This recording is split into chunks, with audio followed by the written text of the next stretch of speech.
Tougen Anki, episode 9, Momotaro Spirit. We get the breakout of Akari. We have a return of a student we thought was out for the count. And we find out that some of the Momotaro are finally getting a little too serious. All that more after this. Let's talk about it.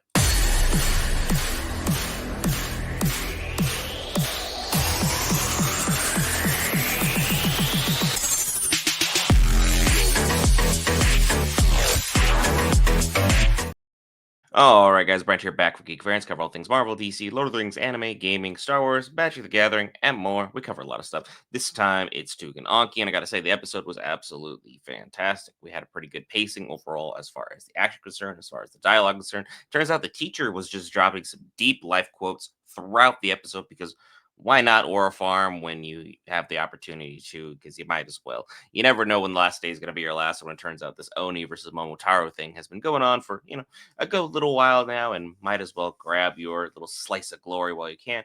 And we discovered that two of our students are far more useful than what I anticipated being, as far as I don't really like one of the students now, even more than I didn't like before. And the reasons I feel these things is, first of all, let's talk about the student I don't like, because let's just get that completely out of the way. I was finally coming around on glasses. I know he has a real name. I just don't care. The guy who uses the sonar ability, where he's able to put his hand down and generate an area where he's able to figure out what's going on with the area, kind of like an absolute sonar would work. However, he happens to be just a helpless pervert.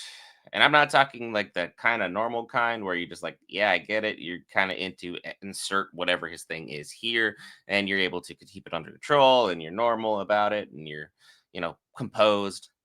No, this man's a fool, a foolish fool that lets all of his thoughts, hormones, compulsions control the heck out of him, because the first time he sees one of his classmates fresh out of recovery from being unconscious from using too much of her blood when she was, hanging out, when, well, not hanging out, where she was accidentally fighting Jin and Shiki way back in the earlier on episodes, is finally back on her feet. The first thing he suggests is hooking up, because there's an entire temple with innocents above us, monsters on the loose known as the Momotaro, who are just wiping out your Oni brethren, and now you decide, let's just get down to business. Yeah, no, you need to go. You're sideline out, be gone. No, no, no. Just hit him with, yeah, whatever. But we have the rest of the episode that plays out very, very well. We see that we have the doctor is even more vile a human being than what we thought before. This dude reincarnates his own fallen brethren, and he's now able to manipulate them to be able to use their techniques. And his technique is gravity manipulation. By using bacteria that he puts in the air, he's able to control how much pressure is exerted, thus using it to both crush Shiki and do some insane damage to him, to the point that the floor is literally caving in, which I don't even know how much G's that would require to have a floor cave in around you, just through the sheer air pressure. But then he's able to use his hands, create basically a Rasengan bullet, and shoot it directly at Shiki and hits him point blank in the ribs, cracking his ribs, basically knocking him unconscious and completely helpless to fight back, which bores the doctor to tears, because he's basically like, you are the legendary son of Kishi, one of the most legendary generals in our entire war's history. You're kind of a disappointment. Pardon? I get to be the son of somebody legendary, but now you're just out here trashing me because I just figured out what my power set was and just started harnessing it like a week ago? Come on, man. Not really fair to me at all. Call that kind of a problem as what we got going on here. But Bayu Pagara had a huge grow up this episode. I'm so happy for her that she was able to tolerate the weirdo and then be able to be like, look, I came to this school because I had an incident, which the teacher knows about. However, I want to grow past it. I want to change. And change is good. Change is healthy. Evolving is what we're supposed to do. You're never supposed to be the same thing as you were yesterday.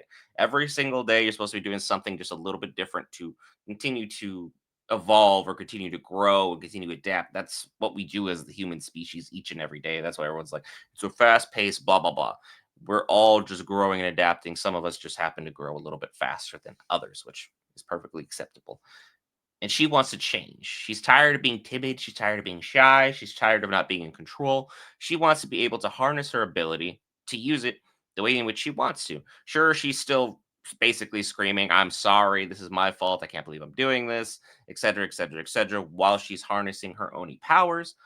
But Biopagara was able to cause the landslide necessary to cause the civilians to leave, which can cause our teacher to break in and have an absolute new slobber knocker of a fight.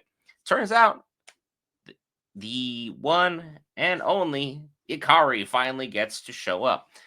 He wiped out the ugly. He came in and tossed that thing's head in directly in this moment of time where Jin, we got a little bit of context on him. He used to live inside an air duct system, which is so gross on so many levels. Jin just every time he talks about his childhood, you just literally go, it's not even like you're sad, it's just you're in shock. And you're trying to understand just what a monster his father is, and kind of makes you understand why Jin is on the road that he's on to ensure that his father is no longer of the living, if that makes sense. And Jin was holding his own against Yamogi. However, it turns out Akari's number one weakness, while he does get a bit serious at a time, is definitely the same thing that has turned out to be the weakness of so many people in this series: cleavage. There's just no other way of saying it. Literally, he sees Yamogi and he's like, yo, why aren't you wearing more clothes? Now's not really the time to be out here just flashing folk. And I will admit, the series is more risque than what I had initially anticipated it being. However, the storytelling is quite good and the action is enjoyable. So I'm just kind of giving it a slight pass at the moment. It's not as bad as shows like Dawn to Dawn, but we're starting to get in that realm where it's like, it's a little too forward, but at the same time, hey, I could just be old school. I hope you guys are enjoying it.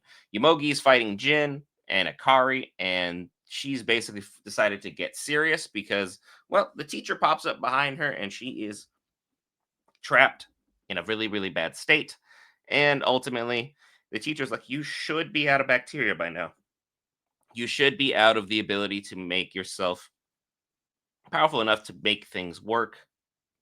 So she is just up the creek without a paddle, as opposed to the other battle that's going on upstairs, where we have a two Momotaro just beat down of Shiki, who has had tremendous growth, but he's just power level. He's outmatched. There's nothing the man can do. I really respect what Shiki is trying to do. It's just sometimes power levels exist for a reason, and he just don't got it. It was an enjoyable episode. I liked it. I hope you like the video breakdown and hit that lovely subscribe button. It's free, greatly helps us out, as well as hitting the like button and hitting the hype button, sharing us around, as that greatly helps us out. I'll be back later on for our Friday afternoon stream. So I've decided if we're going to do Witcher 3 or we will do Teddy's Haven. You guys will see it at that moment of time, as well as I'll be back tonight for The Lord of Mystery, my early anime of the year. Bradford Geek Variants. I'll see you in the next one.